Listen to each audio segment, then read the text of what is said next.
नमस्कार। बहजोई महाविद्यालय बहजोई के इस YouTube चैनल पर सभी छात्र छात्राओं का स्वागत है। आज हम MA प्रथम वर्ष के प्रथम पेपर से संबंधित चीज़ों पर विचार करेंगे। आज हमारा जो टॉपिक होगा वो इमाइल दुर्खिम से संबंधित होगा और इमाइल दुर्खिम का एक जो महत्वपूर्ण टॉपिक है आत्महत्या से संबंधित उन चीज़ों पर हम अध्ययन करेंगे। आत्महत्या एक ऐसा विषय है जो मनोविज्ञान से जुड़ा हुआ है, जिसको एक व्यक्तिगत चीज़ माना जाता है, लेकिन समाजशास्त्र में इसको एक सामाजिक घटना के रूप में, एक सामाजिक तथ्य के रूप में स्थापित करने का जो श्रेय है वो इमाइल दुर्खिम को है। इमाइल दुर्खिम ने आत्महत्या को एक ऐसी घटना माना जो व्यक्ति ये जानता है कि जो वह कार्य कर रहा है उसका परिणाम क्या होगा। आत्महत्या का तात्पर्य है कि व्यक्ति अपने जीवन को स्वयं ही समाप्त कर लेता है। अब इसके बारे में बहुत सारे विचार हैं, कुछ मनोवैज्ञानिक विचार हैं, कुछ उत्तेजना संबंधी विचार हैं, वो भी मनोविज्ञान में ही आते हैं कि मनुष्य के अंदर कोई ऐसी भावना या फीलिंग होती है जिससे कुंठित होकर व्यक्ति आत्महत्या कर लेता है। लेकिन इमाइल दुर्खिम ने आत्महत्या का जो कारण है उसको सामाजिक तथ्यों में ढूंढने का कार्य किया और इस बात को नकार दिया कि आत्महत्या जो है किसी मनोवैज्ञानिक कारण से या किसी उत्तेजना में या अविचारपूर्वक की गई कोई भी कार्य है। उन्होंने आत्महत्या को एक विचारपूर्वक किया गया कार्य माना। आत्महत्या से सबसे पहले हम आत्महत्या का अर्थ समझ लेते हैं। आत्महत्या का अर्थ है कि मनुष्य का जो जीवन है, इस जीवन को अपने ही प्रयासों से समाप्त कर लेना या कोई ऐसा कार्य कर लेना जिससे कि उसे पता है कि इसका परिणाम जीवन की समाप्ति है। अब इस जीवन को जीने के लिए लोग अनेक यत्न करते हैं। हम सड़क पर जाते हैं तो बचने के नियम बनाए गए हैं। हम घर में बिजली का उपयोग करते हैं तो उस पर वायर लगे हुए हैं, प्लास्टिक चढ़े हुए हैं ताकि इस जीवन को बचाया जा सके। लेकिन कुछ लोग ऐसे भी हैं कि जो इस जीवन से इतने परेशान हैं कि वो इस जीवन को बचाना नहीं चाहते, बल्कि इस जीवन को समाप्त कर लेना चाहते हैं। इसके बारे में इमाइल दुर्खिम कहते हैं कि आत्महत्या का कारण समाज के कारणों में ढूंढना चाहिए। उन्होंने कहा कि समाज में दो तरह से व्यक्ति पर प्रभाव पड़ता है। एक प्रभाव को हम अच्छा प्रभाव कह सकते हैं और एक प्रभाव को हम बुरा प्रभाव कह सकते हैं। अच्छे प्रभाव का तात्पर्य है कि जो व्यक्ति जिसका समाज में सम्मान है, बहुत लोग आदर करते हैं, सब उसकी बात मानते हैं, उसकी प्रतिष्ठा है, सम्मान है, कोई दिक्कत नहीं है, तो इसको गुड प्रभाव माना जाएगा, यानी अच्छा प्रभाव माना जाएगा। कुछ प्रभाव ऐसा है कि जो मनुष्य के अंदर निराशा पैदा करता है।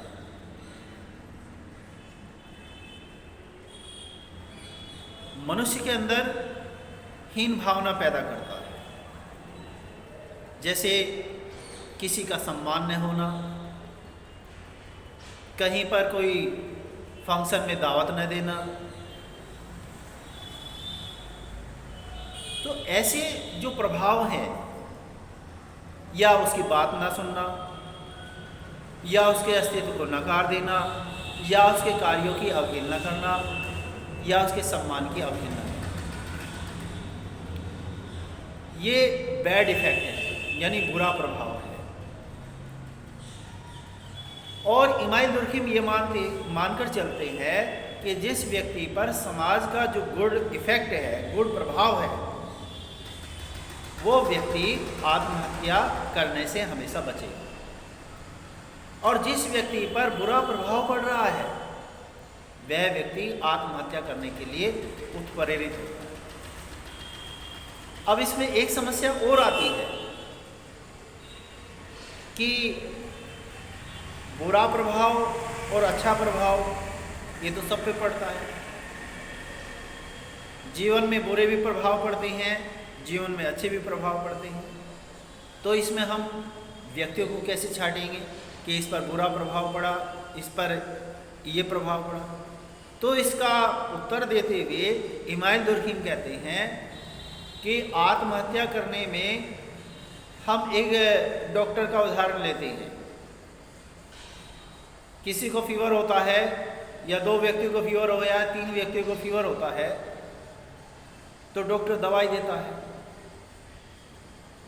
कोई उस दवाई से ठीक हो जाता है, कोई इस दवाई से ठीक नहीं हो पाता। किसी को एक ही खुराक में उसको आराम मिल गया, किसी को 4 खुराक खाने पर भी उसको कोई आराम नहीं मिला।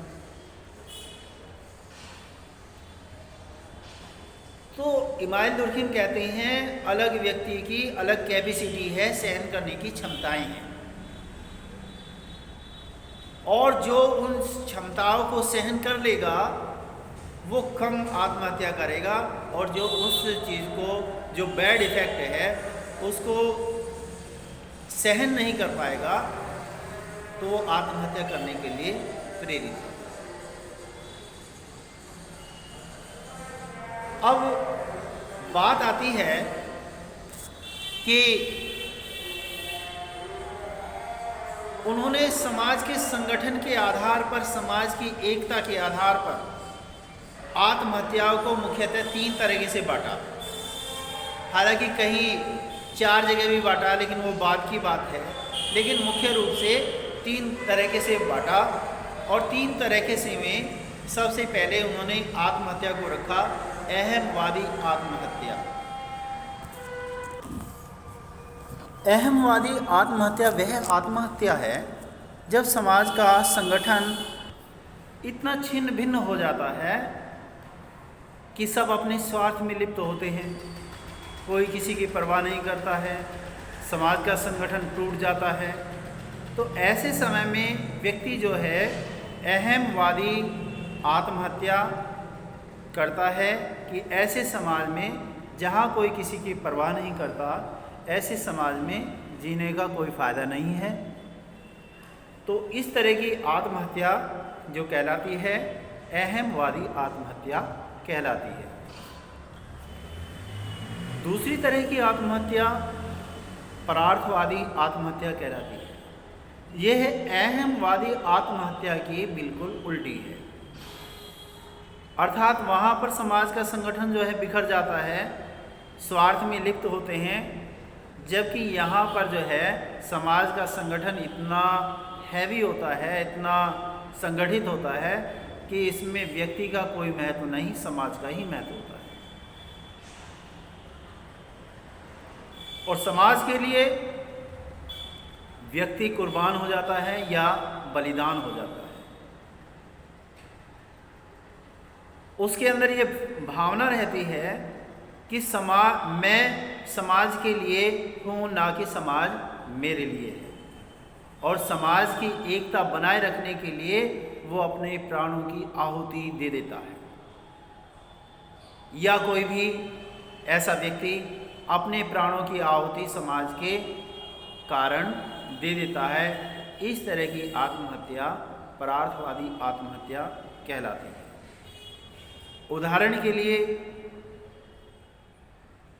जैसे कोई सैनिक है और वह सैनिक दुश्मन सैनिकों को मारने के लिए अपने ही शरीर में कोई बारूद लगा ले या कोई विस्फोटक पदार्थ लगा ले और मर तो उसको पता है कि जो वह कार्य कर रहा है उससे उसका क्या है, उसके प्राण का अंत होना है, लेकिन वो किसके लिए कर रहा है? समाज के लिए कर रहा है। यानी समाज ही सब कुछ है। उसी तरीके से आप देखेंगे जौहर प्रथा या सती प्रथा, इस तरह की प्रथाएं रही हैं। जब समाज का संकट इतना भारी भरकम था कि समाज के जो नियम हैं वो सर्वोपरि हैं, व्यक्ति उसमें कुछ नहीं है, और समाज के नियमों के कारण वो अपने को बलिदान कर देता है। आप ये मानकर चलिए कि कोई व्यक्ति अपने परिवार के लिए अपने जीवन को न्यौछावर कर देता है तो वह भी परार्थवादी तरह की आत्महत्या ही कहलाएगी। या अपने सिद्धांत तो इस तरह की जो आत्महत्या है जो समाज के संगठन के लिए की जाती है, समाज की एकता के लिए की जाती है, समाज ही सर्वोपरि मानकर की जाती है, इस तरह की आत्महत्या परार्थवादी आत्महत्या कहलाती है। तीसरी तरह की आत्महत्या जो है असामान्य आत्महत्या। जब समाज में अचानक परिवर्तन हो जाता है, समाज में जो व्यवस्थाएं पहले थी वो तुरंत बदल जाती हैं और उन बदली हुई परिस्थिति में वह व्यक्ति उसका सामंजस्य नहीं कर पाता, इस तरह की आत्महत्याएं क्या कहलाएंगी? असामान्य तरह की आत्महत्याएं कहलाएंगी। जैसे शेयर बाजार है, कोई व्यक्ति की शेयर मार्केट में उसको लॉस हुआ और उसकी जो पहले स्थिति थी अब उसकी स्थिति वो नहीं रही। तो अचानक आए एक परिवर्तन में जिसमें कि वह अपने को एडजस्टमेंट नहीं कर पाता, इस तरह की आत्महत्याएं असामान्य तरह की आत्महत्याएं कहलाती हैं। किसी का किसी से प्रेम होना और प्रेम होने के बावजूद उसकी शादी दूसरे से हो जाना, एकदम अचानक उसके जीवन में परिवर्तन आया और उस परिवर्तन को वो एडजस्ट नहीं कर पाया, तो इस तरह की आत्महत्याएं जो कहलाएंगी असामान्य आत्महत्याएं कहलाएंगी। आत्महत्याओं से संबंधित इमाइल दुर्खिम ने कुछ अपने नियम बताए या से अपने नियम स्थापित किए। आत्महत्याओं के बारे में उन्होंने कहा कि सर्दी की अपेक्षा गर्मी में आत्महत्याएं ज़्यादा होंगी। आपको एक बात स्पष्ट कर दूं कि इमाइल दुर्खिम ने मनोवैज्ञानिक कारण, जलवायु कारण और भौगोलिक कारण, इन कारणों को जो है आत्महत्या के कारणों में नहीं माना। तो आप इसमें मिस्टेक मत समझना कि गर्मी को फिर उन्होंने जलवायु के बारे में कैसे कहा, उसके बारे में मैं बता रहा हूँ कि उन्होंने जलवायु के बारे में क्या कहा।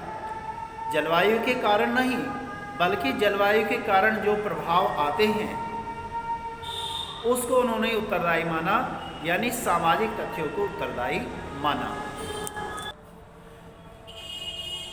कहने का तात्पर्य ये है कि सर्दी में व्यक्ति अपने घरों में रहते हैं, समाज से संपर्क उसका कम से कम होता है, और समाज से संपर्क कम होगा तो जाहिर सी बात है कि आत्महत्याएं भी कम होंगी। क्योंकि उन्होंने इसके कारणों को समाज में ढूंढा, और जब समाज से ही संपर्क कम होगा तो आत्महत्याएं कम होंगी। जबकि गर्मी में व्यक्ति एक दूसरे से मिलनसार होता है, एक दूसरे के पास जा सकता है, तो ऐसे समय में आत्महत्याएं ज़्यादा होंगी। अगला जो उन्होंने बताया कि जो महिलाओं की अपेक्षा पुरुष ज़्यादा आत्महत्याएं करते हैं, महिलाओं की अपेक्षा पुरुष ज़्यादा आत्महत्याएं करते हैं, अर्थात महिलाएं कम और पुरुष ज़्यादा करते हैं। आपको ये बात अटपटी सी लग रही होगी, लेकिन ऐसा है क्योंकि समाज का जो प्रभाव है, समाज की जो जिम्मेदारियां हैं, वो पुरुषों महिलाओं की अपेक्षा पुरुषों पर ज़्यादा है, और पुरुषों पर ज़्यादा होने की वजह से पुरुष ही ज़्यादा आत्महत्या करेंगे, ना कि महिलाएं आत्महत्या करेंगी। महिलाएं घर में रहती हैं, पुरुष बाहर रहता है, बाहर के वातावरण को वो महसूस करता है और फिर घर के वातावरण को भी महसूस करता है। उसको कई जगह उसको फेस करना पड़ता है, सामाजिक समस्याओं को फेस करना पड़ता है। इस वजह से इमाइल दुर्खिम का ये मानना है कि महिलाओं की अपेक्षा पुरुष ज़्यादा आत्महत्याएं करते हैं। अगली जो उन्होंने जो अपना स्टेटमेंट दिया, वो दिया कि जिन महिलाओं के बच्चे होते हैं और जिन महिलाओं के बच्चे नहीं होते, उनमें कंपैरिजन करने का प्रयास किया। जिन महिलाओं के बच्चे होते हैं वो कम आत्महत्याएं करती हैं, और जिन महिलाओं के बच्चे नहीं होते वो ज़्यादा आत्महत्याएं करती हैं। अब इसकी वजह क्या है? इसकी वजह ये है कि जिनके बच्चे होते हैं वो मरने से पहले 10 बार सोचना पड़ेगा, और जिनके बच्चे नहीं हैं उनको मरने के लिए ज़्यादा सोचना नहीं पड़ेगा। तो इसलिए इमाइल दुर्खिम का कहना है कि जिन औरतों के बच्चे नहीं होते वो आसानी से आत्महत्या करती हैं और ज़्यादा आत्महत्याएं करती हैं, जबकि जिन महिलाओं के बच्चे होते हैं वो कम आत्महत्याएं करती हैं, क्योंकि उन पर सामाजिक प्रेशर उनको आत्महत्या करने से रोकता है।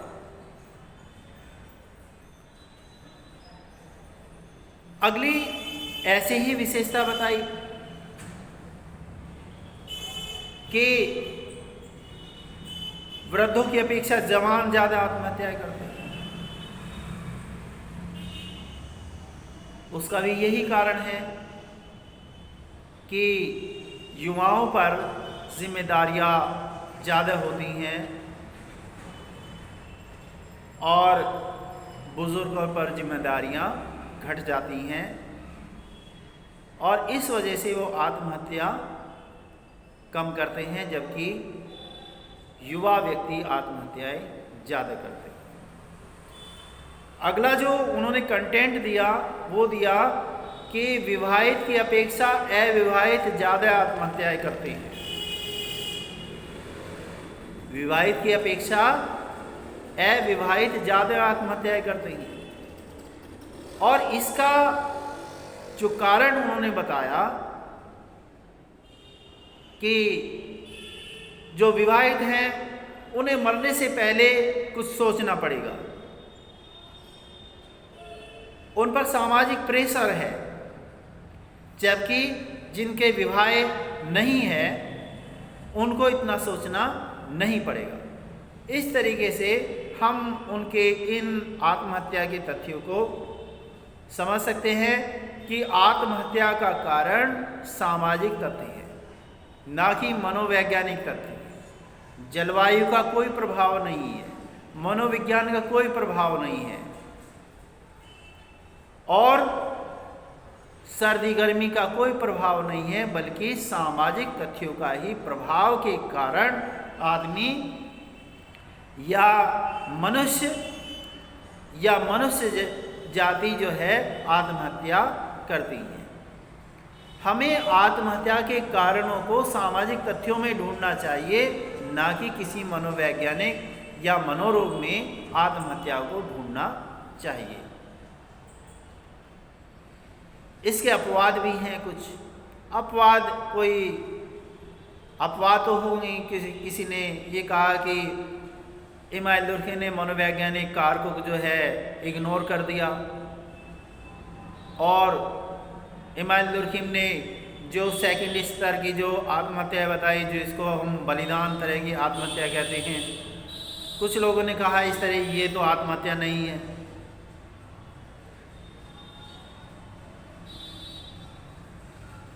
अपने तिरंगे के लिए, अपने देश के लिए, अपने वसूलों के लिए आदमी यदि मर जाता है